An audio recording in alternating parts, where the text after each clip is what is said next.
Good afternoon. Welcome to the second day of HKDI Inspire Prototyping the Future 2022. As the theme suggests, in this fourth series of HKDI Inspire, we look at how the latest technology drives the creative industries and shapes our world in different aspects. Today, we are honored to have invited Jorgen Sevild, Managing Director of INQOVA, a global supply chain consultancy firm, to give us an overview of the role of digital technologies in fashion and smart manufacturing in the age of Industry 4.0 and shed light on its future development. After Jorgen's lecture, there will be a panel discussion moderated by Travis Lee, lecturer of the Department of Fashion and Image Design of HKDI. The discussion will be open to the floor, and please feel free to type your questions in the Q&A section of the Zoom video webinar. Without further ado, let's give a big welcome to Jorgen. Jorgen, over to you. Thank you very much, Nikki. Thank you so much for having me here today. It's really nice to be here. And let me see, I'm also going to share my my screen with you. Hi, Travis, good to see you as well. Let me see here so that we can get started and dive in. Please let me know also if you can't see my screen, but I'm going to assume that you can see what I'm sharing with you here. Let me see. I'm also going to make sure that you can hear my sound. So there we go. Well, thank you again for having me. And so as you've introduced, I'm going to be talking a little bit about digital fashion. That's kind of my main domain. I've chosen to speak more specifically about digital materials, and I think the overarching topic that we're going to be talking about today is the 3D space in fashion. And I think it's really important to keep our eyes on the 3D space to kind of see how this is developing, both because it's influencing the way the way it's changing traditional fashion and physical fashion, but also the way that it's now enabling digital fashion. And I think what's been talked about yesterday about digital art and technologies and in that space, and also tomorrow a little bit more about the metaverse, this kind of bridges and especially connects fashion into this.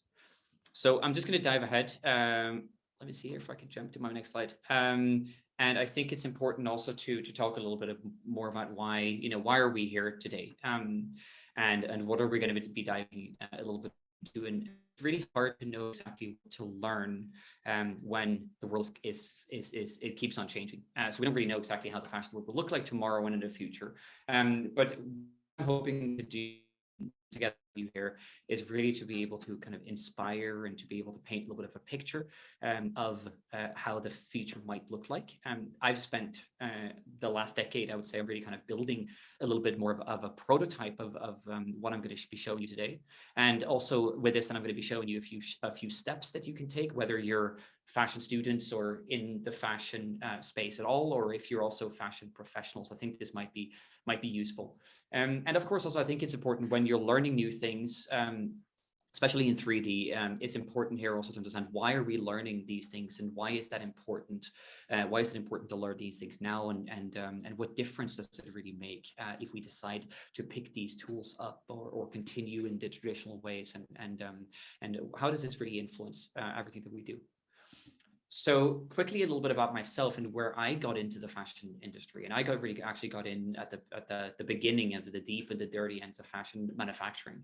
I've tried to kind of paint a picture with a lot of pictures there to give an overview over everything from, it could be natural or synthetic dye stuff, or could be cotton or natural fibers or synthetic fibers, or could be yarn and turned into fabric and turned into garment. And especially for me, I was working very much with a denim industry.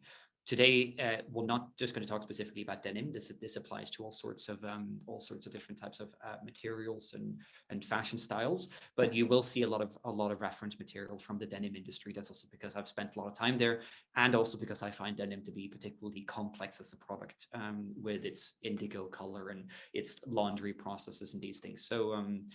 So this is really just a little bit of my background, and in 2017, where I then left my job in essentially at the fabric mill, and I kind of left working in the textiles industry. And what happened at that point really,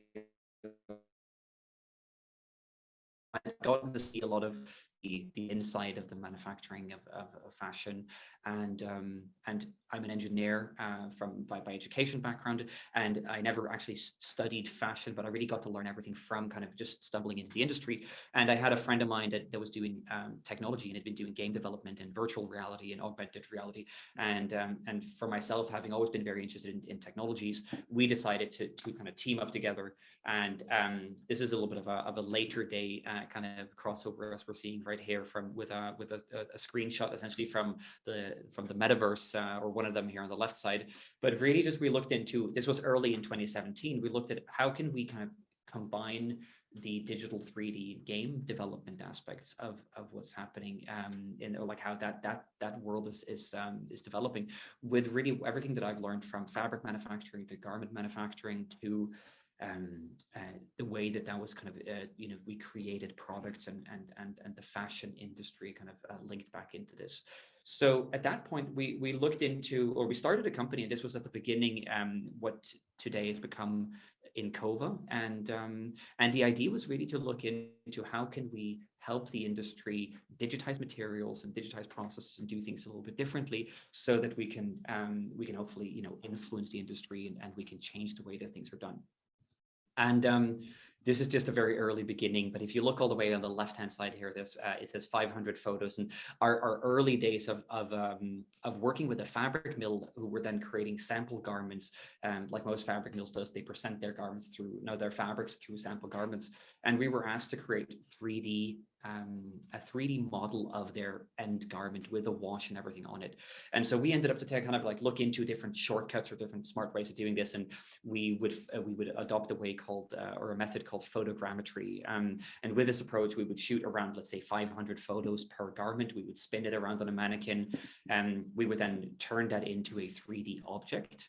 And this was literally basically scanning the garment, the ready-made garment, and it would then turn into a 3D object. And it would also, at the same time as we shot all these images with different softwares that were used in the process, it would create then a 3D material texture. So you can see already here how at this point we were then scanning the garment to create a model, and then we were also kind of scanning and capturing the material texture. And this led to, in 2017, me then creating my first pair of 3D jeans, and also was very much of not all the way at the beginning in the textiles and the fashion industry for me, having come from the physical side of it and the production side of it, but very much also the first kind of big breakthrough in creating a digital garment.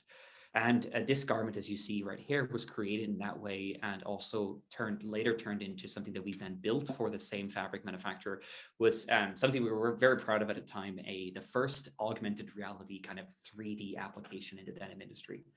And what this could do was that we would scan all these garments, so they would look very nice and realistic, we thought at the time, and we would have something called an image-based marker technology. So essentially, when you open the camera on your phone, people that came to the trade show would then find these images on the floor or around the booth, and they would walk around in different themes like vintage and different things in there, and they would open their phone with this mobile application that would have a camera, and then suddenly poof, up would one of these 3D jeans pop up, and then you can click, you can see the different washes, you can find the information, and the idea was also that you can kind of experience this product in 3D. Let me see, I'm going to show you one little video here where it went as far in this project that we even made the jeans dance. Let me see here.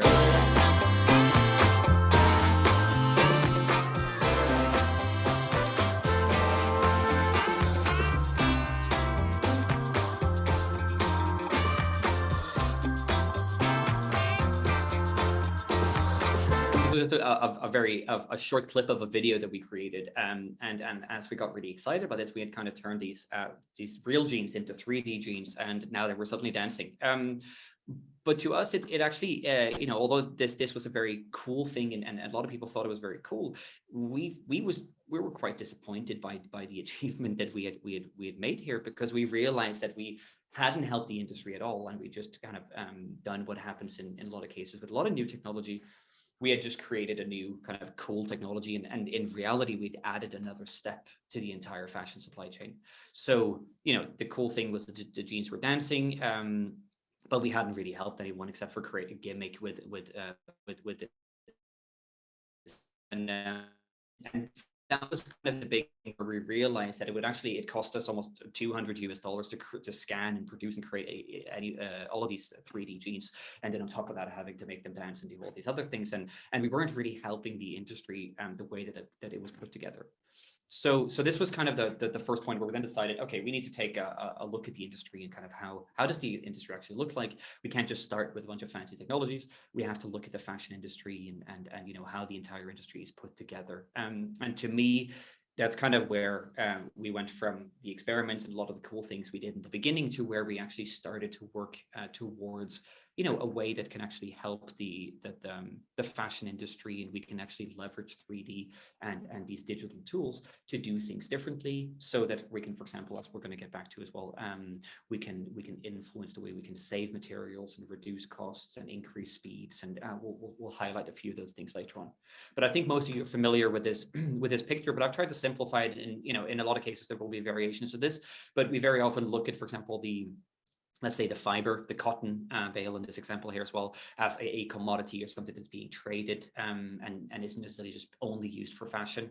But then we take these fibers and we spin them into yarn. And from that yarn, we weave or we knit fabrics. And this is kind of what we generally think of as the textiles industry, where the product here is the fabric and the roll of fabric that is then being, you know, transferred over into a garment factory, and the garment is then the fabric is then cut and patched together according to the patterns, and ends up in retail and kind of in the fashion world, where we have more trends and consumers and interaction with these things. And so my focus has been very much on this deep end here, on, you know, from spinning to fabric to the garment making. But of course we have to be aware of that, you know, that level of demand that comes from the fashion side, from the consumer side, and a supply that comes, you know, from the other end of we have to meet these together. So with this simple overview, we're really just looking, you know, where can we begin now that we created this kind of cool but a bit useless dancing pair of jeans. We thought, okay, you know, we have to look into the fabrics and the garments, and we had now scanned the garments, and it had become then these, you know, a solid piece of 3D model with this texture, as I showed you earlier as well. It looked a little bit like a mess, and so we started diving into, you know, let's look at the industry. The move to digital, I think, is quite inevitable for most people these days. I think maybe you as students and fashion professionals, we all see more and more things happening in this 3D space. These are just a bunch of reference examples of things that have happened over the year, from, you know, kind of almost more metaverse and NFT, you know, garments and things that is very hard to create in real life, to the way that we're using these things and these tools to create, let's say, almost to improve the way that we create the real physical garments that we're using. And big brands are getting on board with this as well. So we really see a lot of action happening here. To highlight this even more, is that this is just some examples as well, but you might be familiar, and you know, all of you might be even learning these tools as well, like Clo3D or Browseware or Optitex, or even now some fairly newer Style3D, or we have, you know, even other solutions than these. So we saw that, you know, if we looked at the fashion supply chain, like we created a simplification of earlier, we could see that there's a lot of companies that were working in the 3D garment, this CAD landscape. So the CADs here being the tools that we're using to create this 3D model. And also, if you look at fashion and how things are put together, is that, you know, a garment is made out of the patterns. So we design the patterns and, you know, create a fit around the person that we would like it to be for. And then with these patterns, we then create something, you know, a garment that can be sewn together, and we can create many of in the future with, let's say, a manufacturer as well. Let's see here. I think I might have jumped. See if we can move one slide ahead. Let's see, there we went backwards. So here into this part where I looked at, you know, the garments was already quite saturated, a lot of tools in that space, and so we moved a little bit more into fabrics and starting to understand, how did we digitize fabrics, and you know, what's the fabric's role in this, and we really looked into this and seeing also on how, you know, if we go all the way from fiber to fashion, it happens a lot through sampling. And sampling being a very big part of that. And, you know, we also think about prototyping, the way we put together garments, and we do product development and design, and we sample materials. And we also really looked into how, you know, this process is being done with an ID come to life. The designer kind of sketches it, visualizes it in mood boards, samples fabrics from, you know, marketplaces and direct from suppliers in different places, and then creates the garment tech pack, and goes a little bit closer to creating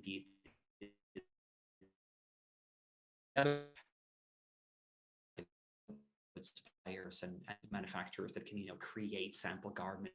And we just realized also that we live in a world right now where resources are becoming more and more scarce. Fashion is happening very, very quickly. This can, be discussed further along as well. But I think it's fair to say that I'm not really sure if we live in a world and if the future really allows us to sample the way we've done in traditional fashion, just because we're not going to have those resources to waste. So it's really just almost too expensive to sample physically the way that we've always done it. And really, this is also highlighting the potential and what we could be doing with, let's say, digitizing samples and bringing in more. We've already talked about how the 3D garment process can be now done with 3D tools like Clo and Browseware and Optitex and these guys. And we need to now bring in physical samples need to become digital samples so we can access them here as well. So let's say here also, if we then pose the question, are physical samples really holding us back from the future here? Can we say that almost in the design and product development stages that we see that we're actually reducing the speed of design development because we're shipping them around the world? And, and then I'm talking both about fabric samples and garment samples. Are they actually limiting creative freedom? If you look at the picture on the right here, even on how, if I want to imagine how this middle fabric here would look like on this shirt or on this pair of pants, or I have to use my imagination, or even more than what happens very often is that you actually have to call a garment factory and ask them, or even do it yourself as students very often as well. You have to get them to make a physical sample and have it shipped across the world so that you can look into it yourself and see if it's something that's worth putting in the store or not. And in the end of the day, we can really see it's not a pure waste of resources and money, because of course with fashion, it's physical. You have to touch and feel it. So we're not saying get rid of them completely and just do everything digitally. We're really talking about here looking at, how do we leverage these tools to do things differently and better? And so the idea then started to come around, what if we actually had online access, or let's say, what if you had, as designers and fashion professionals here, and online access to 3D ready materials from any fabric mill and supplier world. You had detailed product information where you can really, get that technical data that you need about the fabric. And of course, also you can get that production information where you would know what's the minimum order quantities, what is the lead time, what's the pricing, all these things. Imagine if we have access to that together with a 3D material so that we can sample that first and we can bring it into our 3D CAD software and these design software that we're using to create our 3D garments. And we can sample digitally. And essentially what it means is just we can explore our creativity digitally rather than physically. I think, when you're in school, and I think a lot of professionals also do this when they're working, we sample so that we can explore our creativity, and then we see if it really works. And in a lot of cases, even though we sample physically, we realize that, it didn't actually work. So we end up not putting something in a store. And those samples are, of course, it's proof that something didn't work. So in that way, it's useful. But it was also a lot of these things, I still believe it can be done digitally. And I think we see more and more tools that allows us to do these things digitally. But really where we're realizing that we need to have digital versions of real materials to get there. And so again, now that we've said, what if we actually had this ability to sample digitally directly from suppliers? We were then already onto my project here, as I've been doing in the last few years. We actually gathered a fabric mill or actually a few fabric mills and garment factory and even these kind of machining company that are involved in the processing of these materials and different things in the industry itself. And we got some of the biggest companies in on this, and we realized that the equipment that's needed to digitize materials are very expensive. It's kind of, you buy scanners, and it doesn't actually look like the scanner on the right-hand side here. This is more of an office scanner. But when you want to scan fabrics, it's quite a, we're talking about several tens of thousands of dollars to buy a dedicated scanner that can really just scan materials. And there's many ways of doing this as well, but we realize that it very often requires specialized skills and a lot of human interpretation, so that you almost need someone that has an ability to adjust different things in this to make it look the way that they would like it to look. But then also in certain cases, when you do adjust these things, then also it would almost be seen more of an interpretation than the way that it really looks like for everyone, because these things are hard to say on an average. And it also needed very often time for rework. So, when we talk about 3D materials, we have this concept of repeat and tiling, so that we digitize a small part of the material. And then when we kind of wrap this little part of the material around a 3D model, then it's like a tile. So we don't really want to be able to see the edges of that kind of, that square or shape that we're digitizing. We just want to be able to wrap it around the 3D model we can't just always digitize, we don't digitize meters and meters of fabric. We just kind of tile them next to each other. And color would also be sometimes a big challenge. So on top of that, when you buy a piece of dedicated equipment, it would very much also maybe be a lack of flexibility with sizes of materials and different things in there. So in my quest, and as we were working on these things, I ran into a company in Australia with a few scientists that had been working on a new approach to this, and this kind of became a little bit of a game changer, because as I was working with the manufacturing companies around, let's call it, the idea of making the suppliers digitally ready, so that when the brands and the designers, a lot of you guys also, when you really want to tap into digital and you want to do these things, then you can ask the suppliers directly to give you these materials, and we found this method that a team of scientists in Australia had developed, and I came across them again. I've been working a lot on denim, and they had created this technology where with a few simple steps, you could scan a material using only quite normal kind of camera equipment that you can buy in any store, and a lot of people even have at home. You can take the image files from that camera, and then you would drag and drop them into a software solution, and then it would just turn them into 3D materials. This is definitely some magic, even that it's beyond my ability of science to understand here. But as you can kind of see on the left-hand side here, this material was created with these guys. They have a company called Bandicoot, and this new way of digitizing materials. And we suddenly realized also that, wow, we actually have the ability now that almost for everyone, including you, students and people across the industry, can do this almost, on your own. You can do it yourself. And so what then happened was that we started exploring this a little bit more. Here, this is just a detailed process of how it's really put together, that all you need is really a flash, and you need a camera, and you can print a chart like this. And it can be in A5, so small size, to big A1 sizes here. And you shoot 9 or 25 photos, and you drag and drop them into a web browser here. And it creates this thing called PBR material. So this is for 3D, you would like to have these PBR material, physical-based rendering materials, that are kind of, they come in a package that is being read by the 3D CAD software, that really allows us to much more realistically simulate how light reflects off the material, how it looks like in almost, in real life. And then as you see on the right-hand side here as well, is that, you would then take that material that's been then created by these very simple steps, and you just drag and drop them into your solution.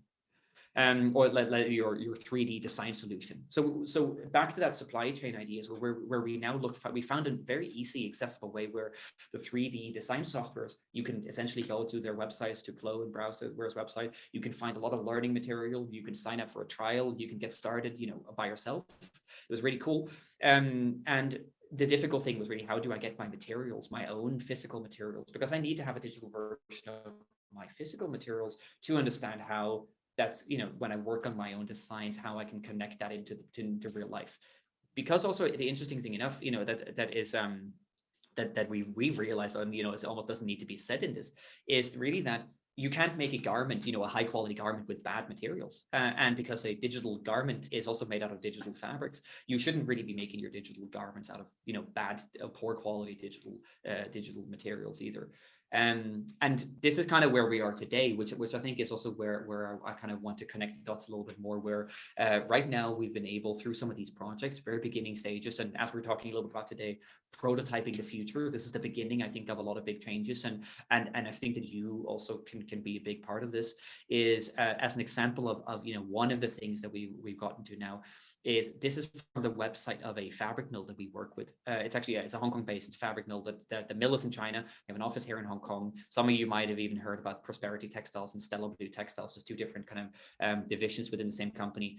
And they are now digitizing their fabrics for 3D, and they're now giving you, you can call them up, or you can even go to their website. You can download these 3D samples directly from the factory. You can sample them digitally, and then you can bring them into Flow 3D and into whatever software you're using, and you can trial them out on whatever design you're using or you're working on, and then you can call them up and say, hey, if you think it looks like the right fabric, then you can call them up and you can ask for real physical samples, and you can get much further into decision-making process this way. So this is, I think, quite of a milestone for us on what we worked on. Is we've now been able to work across, again, not just necessarily creating our own technologies here, but working with companies that are already creating technologies to connect them, so that we see a workflow and an integration between the software solutions that are already being used across the industry. So pick up a whole bunch of new things here. You can digitize your own materials at home, or you can even sample directly from fabric mills, and you could tell fabric mills, if you work with them as well, that they could use this technology very easily. So to kind of connect the dots here a little bit also is that towards the ending parts here, to look into I think also, what does the modern day 3D fashion designers kit look like? What is the future for designers? And it doesn't have to be a traditional studio, in Paris. And I know a lot of fashion designers also have romantic ideas about these things, and I'm in no way disregarding them. I think that just digital should be seen as something that we use together with the physical aspects here. We have this everything that I've talked about here today has been very much rooted in connecting the digital tools to the real physical fabrics. And to me, that let's say to do that, we have to work within the constraints of the universe that we live in. Just to use a big word, like in the universe that we live in, we have to live by the Newton laws of gravity, and there's certain kind of big laws that we have to live by here. And this is really where we're trying to work within there, that we're trying to simulate how the real world and the digital world, or like the digital world basically simulating how something would look like in the real world, so that when we go to production with it and when we actually make a physical sample, we already have a very close idea of how it would look like, because we've already simulated it digitally. The metaverse, for example, on the other hand, which I know probably a lot of you are interested in, and myself, I'm very interested in as well. And I'm not going to talk about, because I also know that there's going to be someone tomorrow that's going to be much more knowledgeable about that than I am here. But I still want to show you a little bit of how this connects to what Yatsi, I think, is also going to talk from Animoca Brands tomorrow, a little bit more about how, if we look at the modern 3D fashion designers kit, what is really useful, I think, to pick up and to look into today is now, with what I've showed you, and of course also, if you're interested in this, please come to ask me questions or anything later on as well, or find me online and these things. And I could speak for weeks about this. I'm very interested to go into detail, but I think to keep things at a high level for you that's watching as well, you can create digital twins, digital materials of the physical materials that you have around you, whether you're a student or a professional. The stuff that you have laying around, you can now very easily, with kind of household equipment, cameras and these things, create digital materials. That's a breakthrough in I think in technology, at least here as well. You can bring these technologies directly into 3D CAD software, and you can design, and you can use the stuff that you're learning in school as well to create digital garments. And you can work from anywhere. You can work from the beach on a ladder and right on here with your laptop, or as long as you have internet connection, you can really create digital garments in this way. And the idea here is that I want to show you next here as well, is how this it's a win-win-win. I like to look at it as well, because when you're creating a digital garment, of course, everything I've about so far has been use it to physical, and we can simulate how things look like, and we can expand instead of wasting materials, or even being worried about wasting materials and money and these things when we're physically sampling and prototyping. We have unlimited freedom in these softwares to prototype and design digitally without wasting any materials. And when we're done creating garments and different things here as well, we also have things that can be then readily available, and maybe with slight conversions and different things as well. I'm sure you can figure out, can then apply both in the universe and in the different metaverses and the different things that is happening in that space. You can, take these 3D garments, and I'm sure you could find ways to create your own, NFT collections and different things, and kind of tap into video games, and you can sell them on digital marketplaces. And if you don't even want to, ever talk about physical fashion as well, you can just do digital fashion. But the key thing that I think is cool here is that, if you do digital, you can do both. So really, it's a tool that it really applies, I think, quite universally for the future of I think, a lot of fashion design. I've already highlighted how you can save time, materials, and money by, just working digitally. I know it's not the same thing, and I'm not trying to say that it's going to completely replace it, but learning to do these things together with the physical, materials and ways of doing things, the idea is really for it to help. And mainly also that we're distributing knowledge, and in a different way with the internet right now, and the way that we're learning these things. It's a software as a subscription. These things that you go online, you subscribe, you maybe pay a small fee per month or what it would be, and you can do online learning. Anyone can pick them up almost we definitely said that if you do this on the weekends, it's a solid investment in your future. And I think that we have a pretty good prototype even of the future of fashion today. Although, you know, again, like everything, it's in the beginning stages. But what's important is that the technology is very accessible. There's very clear benefits that we can see from this as well. There's a lot of things we can criticize, and you know, like, and I love to talk about, because we have to work together between the industry and the technology. It's not, you know, we don't just come with fancy technology and just put it on the industry and hope it's going to stick. But we kind of have to work as we learned with our attempt to, you know, do these fancy dancing jeans in the beginning. It was cool, but it didn't really, you know, help the industry. And now we continue to push that forward. And I think that with a lot of this, the big kind of next step is really on a lot of on your end, and on my end, and us together, you know, to work on this. But if you want to pick this up, I think it's very accessible, very available, and you can go online, find a lot of materials about this. And of course, also, as I'm here and I'm going to be talking a little bit with Travis after, I'm very happy to you know, connect with you and to talk more about this and figure out, you know, how we can try to get there together. That's really what I wanted to, I think, go through at the beginning here. So I'd love to hear from you, Travis. Thank you so much. Thank you. Jørgen. Yeah. Thank you for your inspiring lecture. So now may we have Travis to help moderate the discussion. Yeah, that was really inspiring.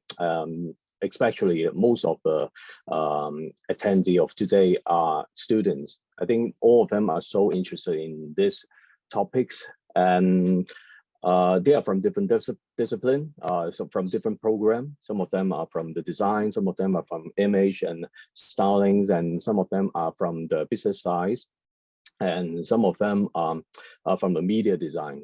And that will have a very good understanding for them to know about what's the industry is doing now, and try to figure out. And I really hope this lectures could, or the webinar that what you share to them could inspire them to learn, and also trying to get themselves immersed in this developments.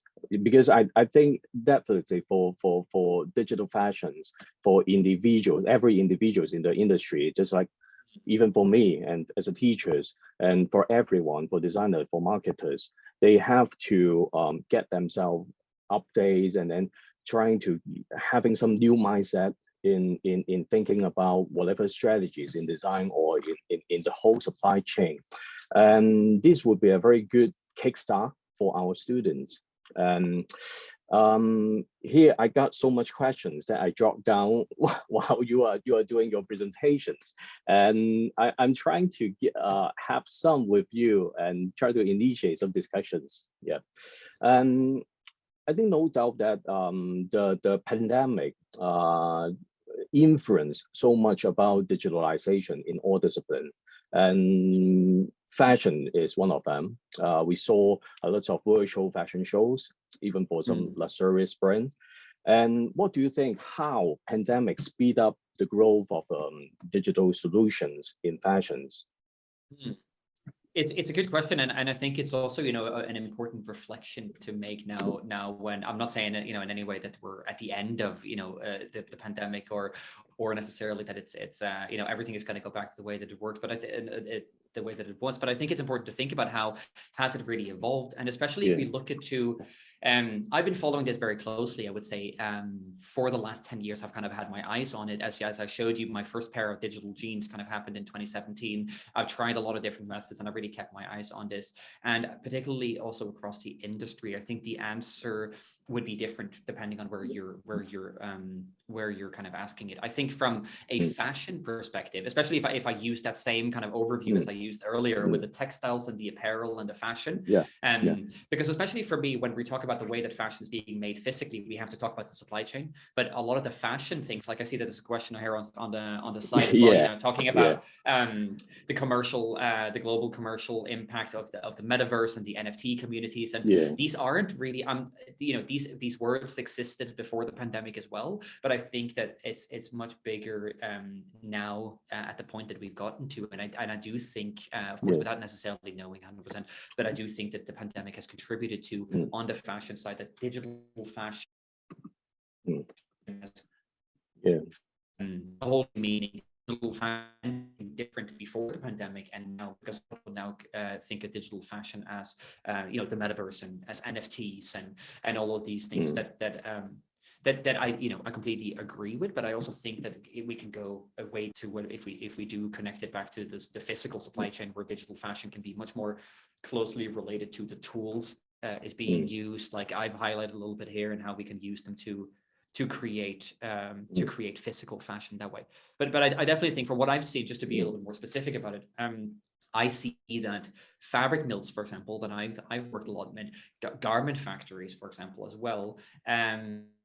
They are now also slowly but steadily they're picking up on these tools. And one important highlight that I wanted to make with my presentation, also I showed you that overview of the kind of the simplification of the supply chain, and I pointed out the supply and demand, and what's very clear in the fashion supply chain is that you have that supply side where the manufacturers can be ready, they can be digitally enabled, as we kind of call them right now, that they can know how to create a digital fabric and know how to create a digital garment, that they can communicate in 3D and these things. But until the fashion designers, until a lot of the students here that's going to, you know, go out into the workforce and do things, until you you know, you really use 3D to communicate in this way and pick up 3D tools, we're not going to see the supplier suddenly jump ahead and, you know, do everything in 3D, because it's a supply and demand, and that doesn't just go on the physical side of the product, but it really goes on the tools being used and the processes being used, and fashion is, you know, it's a traditional industry, and on many levels people love to touch and feel, and we're not going to take that away from people as well. But it's really gradually, as new generations are now coming into the fashion workforce, I think we will see the industry, I think, changing very much now. Still, it maybe be kickstarted by the pandemic, but still very much in motion. A few of questions. We have the second one from Alan. I think it's more like and also from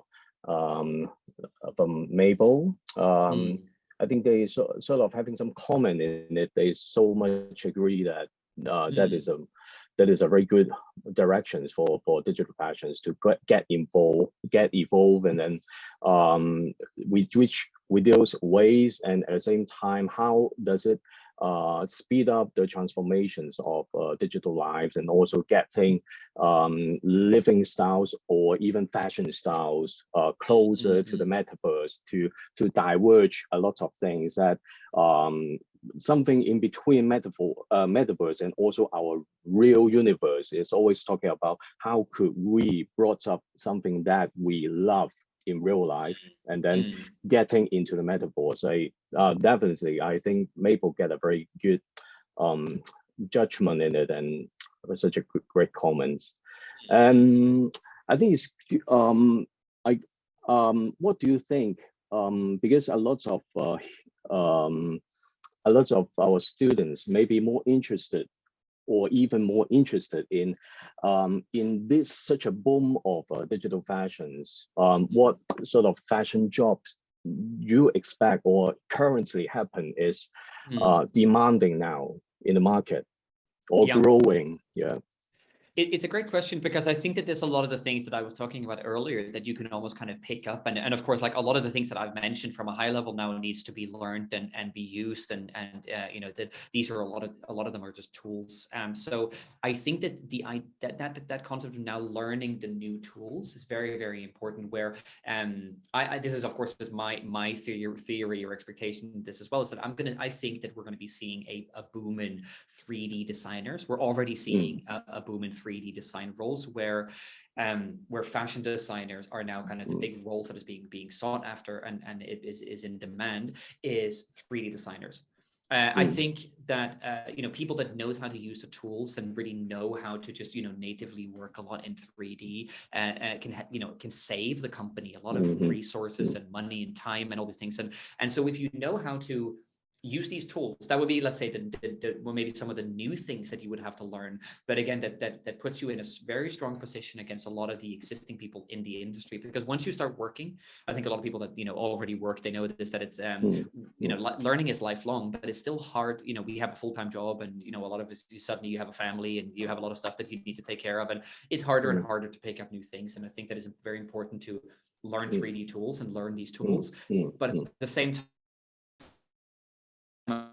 underestimate communication abilities to be able to communicate through 3D, let's say, with the factories and within throughout the supply chain, and you know, on a technical level. So paying attention to the technical properties, you know, the same things that we've talked about for centuries, I would say, in fashion, almost, that learning technical fabric terms, learning how to communicate precisely in that way. I think that combination, you know, is definitely a very, very strong combination of someone who can work digitally and can communicate precisely on technical levels. And of course, that's very much towards the physical side of fashion. But learning 3D tools will put you in a position to, you know, work towards the metaverse or work towards in the universe, like we talked about. Here comes another questions from Lisa. Having visited in the Metaverse Fashion Week in Decentraland last week, that Lisa realized that the rendering capacities of Metaverse, especially Decentraland, was very limited. Are there any Metaverse platform that works better, or what do you expect, or any sort of experience regarding this? Good question. And as I mentioned a little bit earlier as well, I think I'm going to leave the majority of the detailed speak about the metaverse to tomorrow, just because it's a little outside of my main expertise, and I'm sure we can talk a lot more about that tomorrow. But I think just to give you my 5 cents on it again, I was also in Decentraland Fashion Week, and it was my first time really, you know, attending the Decentraland Fashion Week in that way, and it was a new experience for me. I included some of the screenshots in my presentation as well, as you saw, with kind of myself, not necessarily very fashionable and styled up, but attempting to try something new. And my comments was a lot of the same. I thought about, you know, okay, you know, I'm here and I see a bunch of other people with like a name tag hanging above them, and there must be other people around there as well. From the way that I see it, again, a little bit more to answer the question from where I was coming from in my presentation, is that I think of, you know, we have the universe where we live that are governed by the laws of physics and, you know, the science that we have here. And then we have the metaverse that is really, you know, much more of a fantasy land. It doesn't have real physics, and we can do anything. We can have clothes made out of fire and these things, and that rendering capability, that's going to become better and better. And so it depends also basically, and where again I'm going to be careful with defining the metaverses here as well, but there's a very close relationship with the metaverses and gaming. So, you know, if you're looking for very, very high, you know, good quality rendered experiences for these things, then maybe, you know, hanging out in video games where you can meet up with friends, and these things might be spaces that you can also classify as metaverses where you could do certain things as well. I got some questions regarding some sort of enhancement in some B2C experience, which is business to client, to customers. Because so far a lot of digital solutions are kind of more focused on during in the middles of supply chain.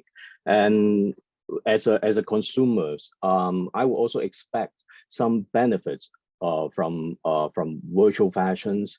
How does it enhance or benefits the quality of garments? And how does it enhance some certain kinds of experience as a customers?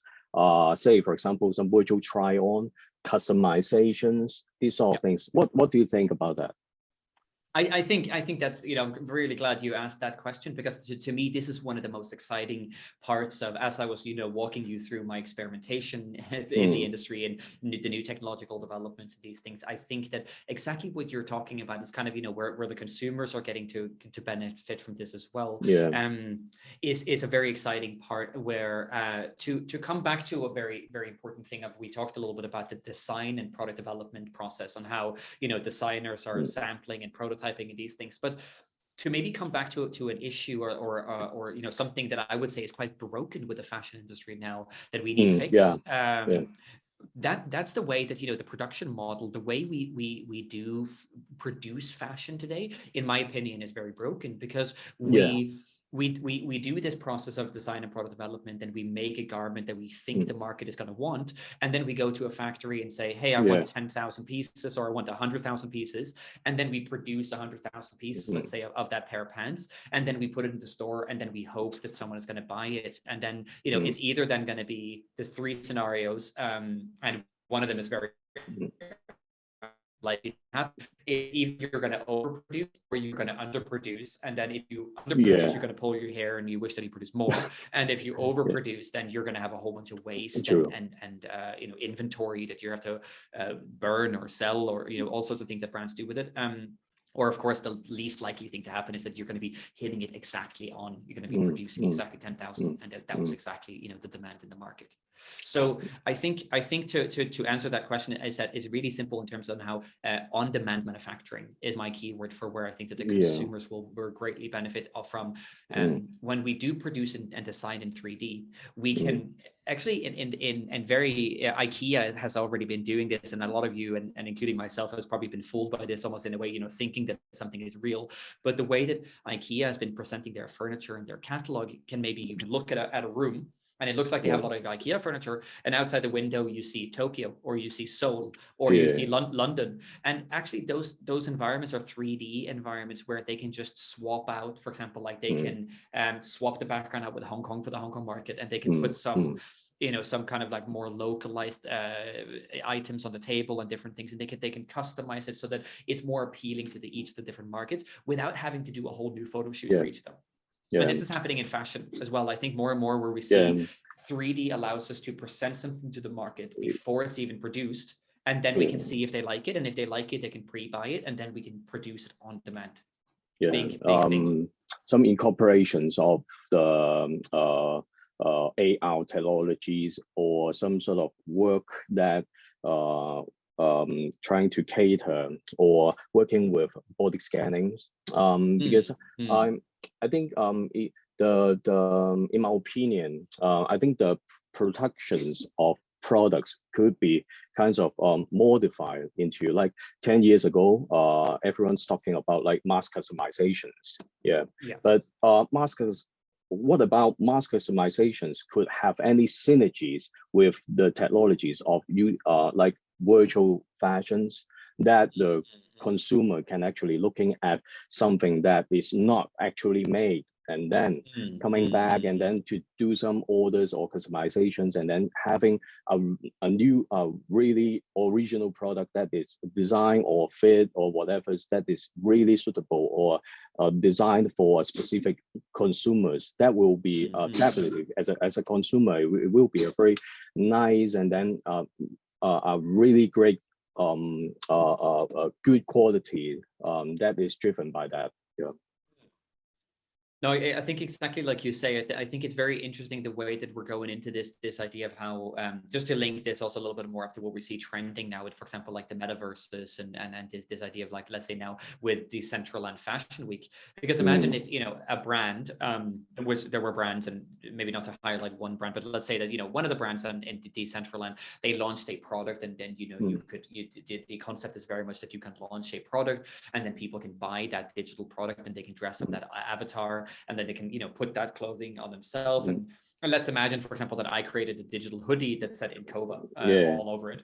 And then it was a digital hoodie, and I had created it, and I sold it in the metaverse, and it was NFTs and limited, and I sold it maybe even in exchange for cryptocurrencies. And, we could do this many ways, but let's say that. And what could happen there very much is that the people that are in Decentraland and in the metaverse in the Fashion Week there, those are real humans sitting behind a keyboard. And if everyone now suddenly wants a hoodie that says INQOVA because that's what's hip in the metaverse, then I'm quite confident that demand would translate into the real world, and then suddenly, because something was fashionable digitally in the metaverse, it would also be fashionable on the outside, so that people would then suddenly walk around or would like to walk around on the street having hoodies, and then people would go like, oh, look at this guy, he has a hoodie, from the metaverse. So the demand is being influenced, and trends are being influenced very much both ways.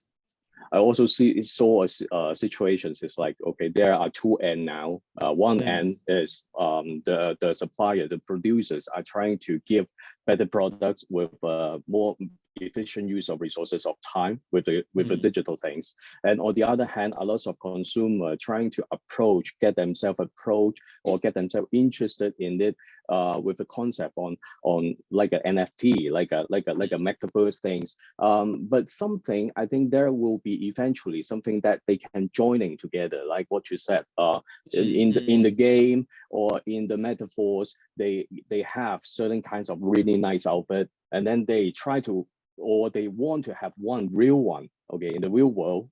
So eventually the two end, I think there are some sort of mutual market in between the two things. Exactly, What do you think? Exactly. Yeah, one question is I feels like, okay, as a insider, I would consider myself as an insider.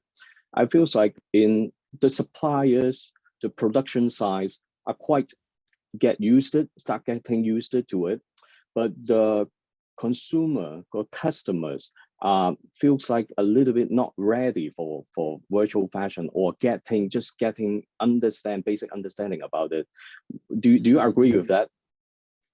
Yeah, well, I think to a certain extent, I think that there's different ways of answering it, or kind of looking at it. But I think that in my experience, what I see with a lot of the suppliers, for example, like say fabric mills, garment factories, is that they are very happy to adopt digital tools when they see a benefit. You know, manufacturers are quite cost conscious. They're very, if they can save money and if they can do things better and faster and these things, they're quite quick on adopting it. But they're not going to adopt something that no one else is going to use. So for example, like they're not going to spend a whole bunch of money on, let's say, for example, like ways of digitizing materials if no one needs digital materials. So that again, it's coming back to that same side where now we are coming, as I was kind of presenting a little bit earlier, is that we're seeing that, okay, the supply chain is starting to become fairly digitally enabled, as we call it, that, you know, when the signers need digital fabrics, you can actually call up a fabric mill and say, hey, I'd love to have 3D fabrics from you. Can you supply me that? And more, we're in the early stages, but more and more suppliers, I think, will be you know, ready to offer those 3D fabrics with the similar tools and different things that I showed as well. But to come a little bit more back to, I think, also where the consumers are coming into this, and I think that the brands are also very much influencing this as well, is I think where brands, and as I said, fashion has been quite traditional. Brands are still quite traditional in the ways that a lot of processes are being done. There's you know, there's still a lot of very traditional ways of developing new collections and putting you know, products to market. And when you talk to manufacturers and brands, also a lot of the companies, they still say that it takes 180 days to put a collection to a store. You know, from conception of an idea to having a collection in the store, it almost takes a minimum 6 months to. We still plan, if you think about the fashion industry as a whole, we still plan very much you know, maybe 2 and 3 seasons ahead, so that we talk about fall, winter, and spring, summer, you know, 2024 almost already, and these things, so that we're very much, you know, thinking far ahead and planning because things take time. But I think consumers very quickly is that the consumers that are familiar, the consumers that are more let's say familiar with gaming and have grown up in, you know, a digital environment that way, that are more even familiar or are more used to meeting their friends in video games online and are more used to sitting in front of a computer and playing video games and these things. I think that digital fashion will probably, you know, hit them sooner, because if you can buy an outfit for your avatar and you're already hanging out with your friends in a metaverse digitally, then that sense of identity that I think we can connect fashion very much to, that the fashion, you know, is a way for you to express your identity, and then that's still very much there. And if you can express your identity in a group of friends and not just everyone just look the same, then there will be a demand for it. And but it will be very interesting to see how brands will adopt this, on how in the future, the next time you go to buy a new, you know, a new pair of jeans in the store, or a new hoodie or what it was, imagine if the brand gives you a QR code where when you buy the hoodie, you also buy a digital version that you can dress your avatar in a game with. So that we're closing the two worlds together a little bit more, where people would want to have an let's say that when they buy a hoodie, they would want to have maybe an NFT, a digital garment that they can use to dress up their avatar with that same product. But at the same time, we also want to know more about the traceability and transparency of how things were made and produced, and that can be linked back to so many, you know, cool things that we can go into and talk about here.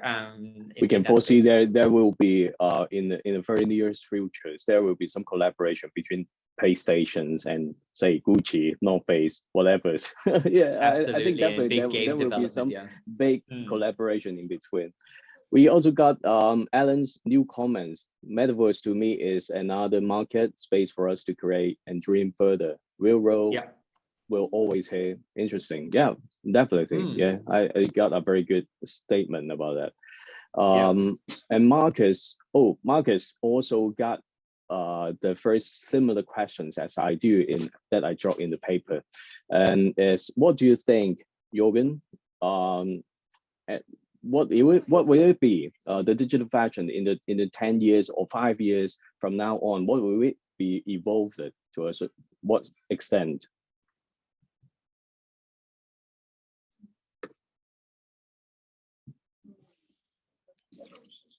Sorry, I think the connection went out there a little bit, but just to confirm also, were you asked, it was the question about where we think we're going to be in 10 years later? Yeah, 10 years or 5 years, yes. What will it be involved? Yeah. Yes, I think that we're moving towards, as I said a little bit earlier as well, I think that, you know, on the big global scale, we're talking, you know, big things like sustainability and environmental, you know, there's environmental issues and social issues and a lot of these things that we need to address in the world. And I think that the fashion industry, let's say, for example, like, you know, like if you think about the construction industry, you don't really see if a company buys a piece of land here in Hong Kong, you know, it's expensive, and then they're going to build a big skyscraper. You don't really see the designers and the engineer, you know, sit on the piece of land and play with concrete and think about, you know, how we're going to be building this big building, just because it's not really the way that it's being done. Because the way that they're doing it is that they're using 3D software to design the building. They use, you know, engineering software together with the 3D software to simulate how the building will, when the wind is coming, if there's an earthquake, if there's this and that, you know, how do we do these things? And I think that we're doing that very much also just for the pure simplicity that it's too expensive to, you know, build a building just to realize that it was a building and then just build another building. That's not the way that, you know, that it works. And I think that we've been in the fashion industry, we've been living in a time where we've been used to using materials to create something, and we've been creating things physically, and just to realize that actually it wasn't really the thing that I wanted to create. And of course, it's not as expensive as building a whole building and tearing it down again. And it probably, you know, it will never be. But I think that the concept still applies in that way that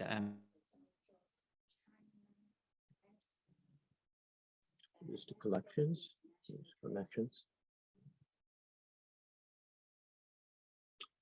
It's fine now. Testing.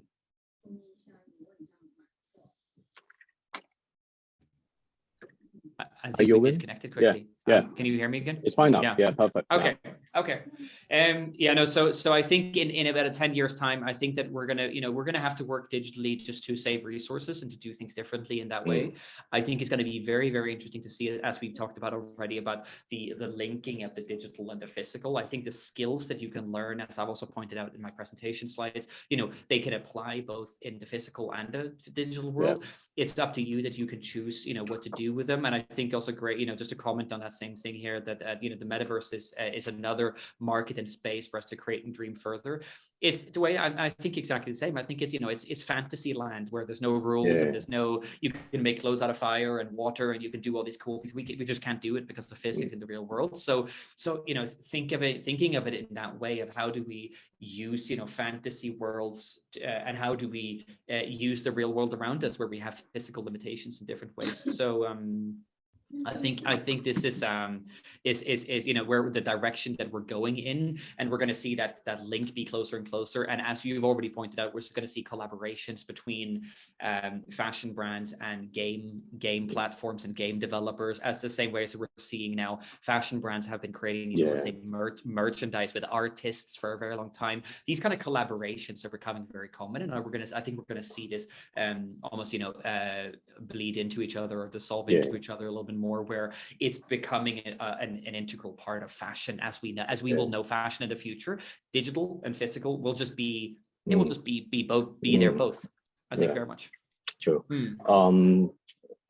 We got a few questions more. Okay. How about these are the 3 last questions? Because we are running out of time.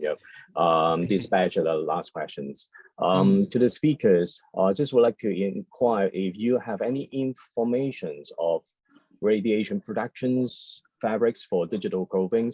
What will be the trend and what is the limitations in colors and design? I also got very similar questions. I also want to ask about like some downside or weakness in like the prototyping software. Now we have like Flow 3D or Optitext, not to bad mouth or not to have some negative things to comment, but could it be resolved?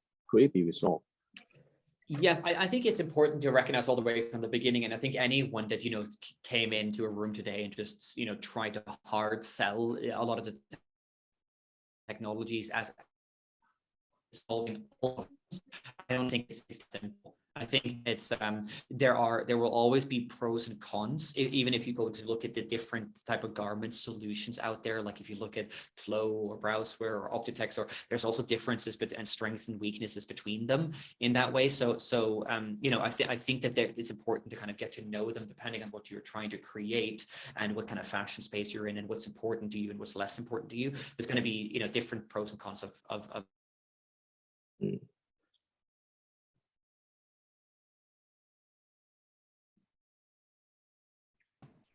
Looks like we fell out again. yeah, a little bit unstable. Yeah. Let me see here.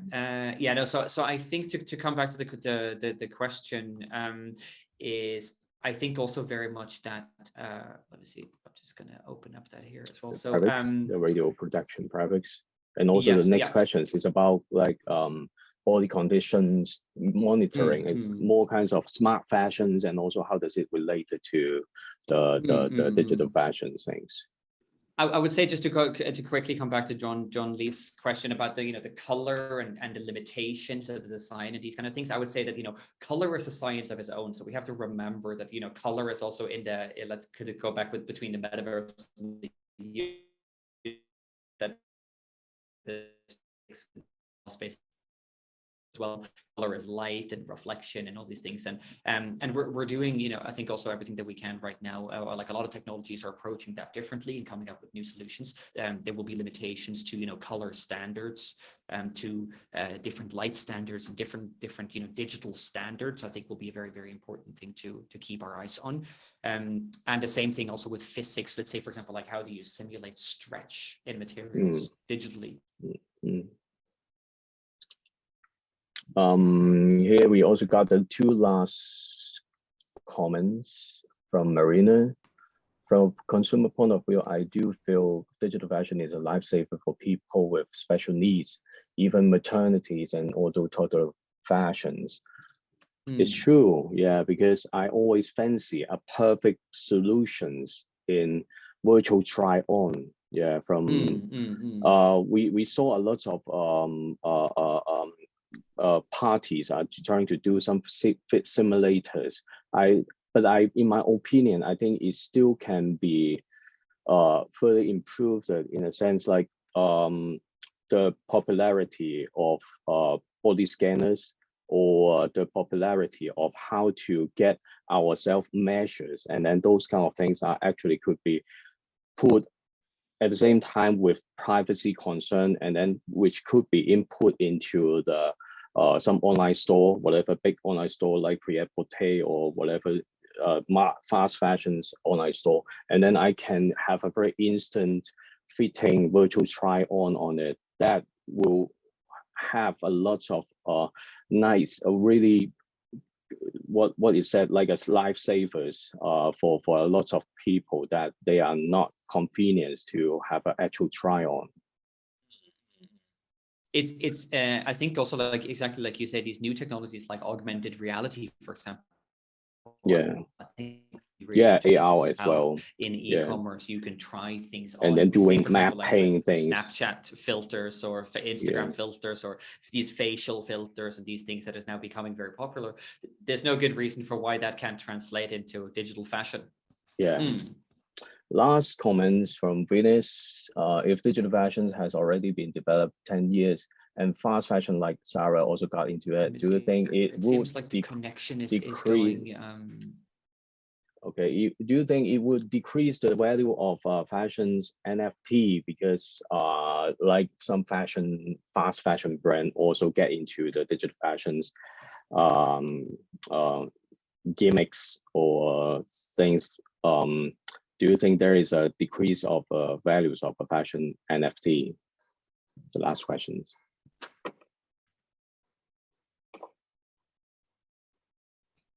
Jørgen, I think there is some connections problems, right?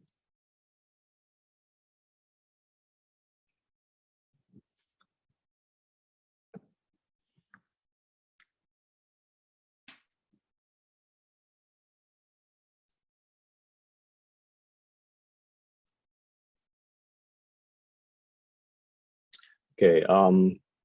Jørgen, Yes. is it stable now? All right. It seems like it's jumping out a few times there. I'm not sure. Yeah. It doesn't seem like it's on my side, so I'm not sure exactly where. But anyways, it's good. Yeah. It's good once in a while. I also got some ideas about the last questions. It's talking about like even though some like fast fashion brand like Zara also getting into the pace of digital fashions, will it be sort of decrease the values of fashion NFT, or it doesn't helping or facilitate the growth of digital fashions? In my opinion, that actually you can see the reports that a lot of study has shown that now people over the world are tired about fast fashions. They are looking for some more original products. They're looking for some more like customized product that having a longer lifespan, that having a stronger attachment with their products. They tends to spend less on fast fashions. So I think the trend or the influence of digital fashions will not be that easily being kind of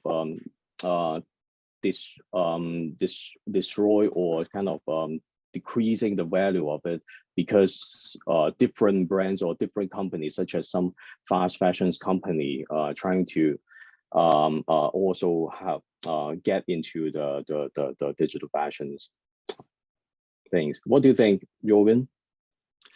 I think I'm being disconnected a few times as we're going through it. So I think I only got a few things that you said, but I did see the question that you mentioned earlier also here from Venus here about the fashion NFTs, and I think it's an interesting space that is very much developing around fashion right now.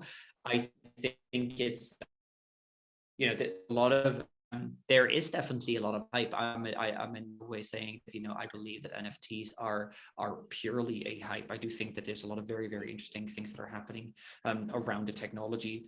And I think for fashion right now, we're seeing a lot of experimentation. I think that that's the main big thing that's happening is the big experimentation with big brands trying to, you know, do things exactly the same way as I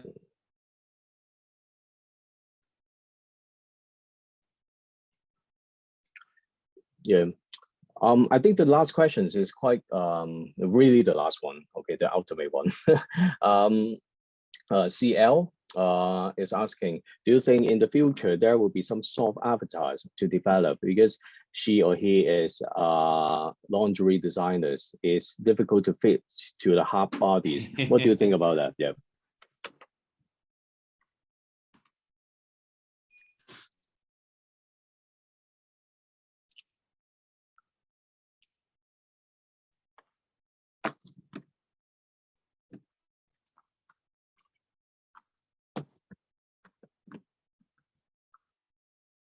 Jørgen?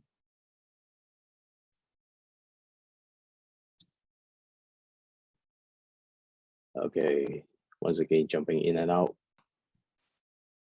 Okay. Okay, how about this, the last questions? I see you. Okay, perfect now. Okay. Okay.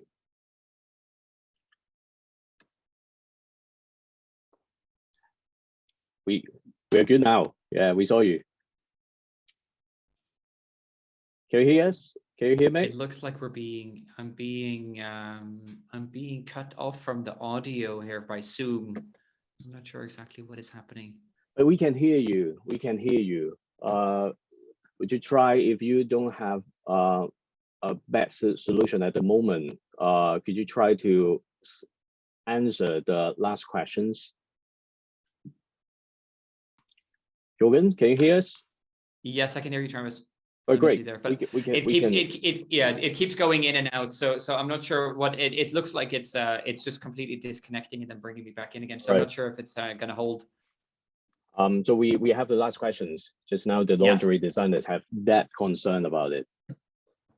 Yes. Let me see. Do you think the current settings or functions of code could somehow already ease that problem, like the stress indications of virtual try-on on the code 3D or whatever of the text, or it all for lingerie designer, they are more concerned about the tightness or the comfortabilities. What do you think about that?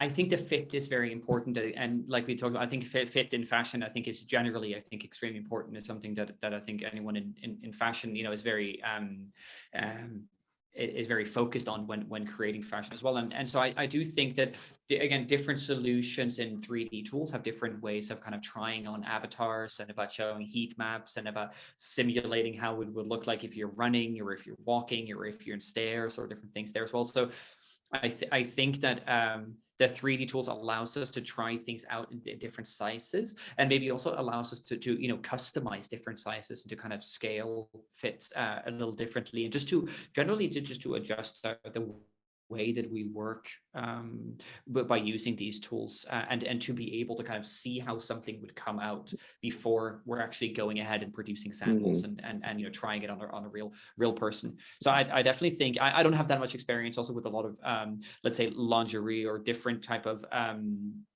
I know that that's a big thing, for example, like also with clothes, that you can use it for so many different types of products. And even also, like we see now with a lot of the metaverse happening, is that, you can even do things with these tools that are technically things that you can never put into real production, like, for example, like make a garment out of fire, or all these things. So I'm sure you can definitely use them to experiment and do things that you just wouldn't really be able to do with with the constraints of the real world. Maybe that can open up almost like new avenues of creativity. I think it can almost like maybe unlock new creativity, and a lot of that creativity, I think, is very it's very artistic, and can also almost be seen as art within fashion as well. And maybe that's where a lot of the crossovers of the NFTs are coming in, and these tools become kind of the base toolkit that you need to be able to master, to be able to take advantage of it. I just pop up one direction. I don't know whether it's correct or not, wrong. Jørgen, you can comment. If there is some collaboration between a dummy or a mannequin companies that having some sort of like either past like sensor mannequin, okay, sensing mannequin, and then the sensing mannequin, the figures, all the things are actually could be like having back and forth with a program in the design program, in the Cloud 3D or whatever. Do you think there's a possible directions for us to, so what we mentioned just now is a soft avatar, and how does it, how the things, how the comfortability could be expressed? I definitely think that that's an important tool to be thinking about. Of course, like, one way, it's a bit like how I talked about the scanning attempt that we made to scanning a pair of jeans, is that when we scanned a pair of jeans, it works really well for fixing kind of, the jeans in one. You almost get a sculpture, so that when you're scanning a human and then you're trying garments on a human, whether that would be, with the arms up, or like in a T pose or in an A pose, or in different ways there, you're kind of scanning a human in a particular size in that way, and you can kind of trial the garment on. But exactly like you say as well, if we attached sensors, imagine, how a lot of animation is being made as well with it, and a lot of let's say Spider-Man or Marvel movies and these things, a lot of that CGI, the computer graphics and are created is created by the actor wearing a suit with a lot of different motion sensors, all these things, and then being able to connect that back into what's being shown on the screen. And I think that in fashion, all of these things connect very much into that. If you have a human that's wearing a suit with motion detection sensor, or maybe even I've seen a few attempts or a few new developments in that space of not even having to wear a suit, but just having cameras in a room that scans. You can dress up almost in virtual fashion, and you can see where it's tight, or where it's loose, or what adjustments you would have to make digitally, almost on a live mannequin. Thank you very much. We are sort of a little bit overrun, but so happy that we got so much questions, and no doubt I think that's a very hot topics, and then a lot of our guests are so interested in it. Thank you very much, Yeah. Jørgen. Yeah. Thank you, Travis, and thank you so much for having me. I think all the parties or all of you are watching us could all try to connect with Jørgen. Please Just do, now, yeah. just now Jørgen also put the QR code or his contact methods to you guys. And if you have any questions to Jørgen, okay, please get in touch in between. Yep. Do that. Thank I'm you, very happy Jørgen. to talk. Thank you so much for having me. Thank you, Jørgen. Thank you, Travis. And to all of you who attended the lecture, a gentle reminder of a final lecture on Metaverse this coming Thursday at 2:30 p.m. See you then. Bye. Thank you very much. See you. Okay. Thank you. Have a good day, everyone. Bye. Yeah. Bye.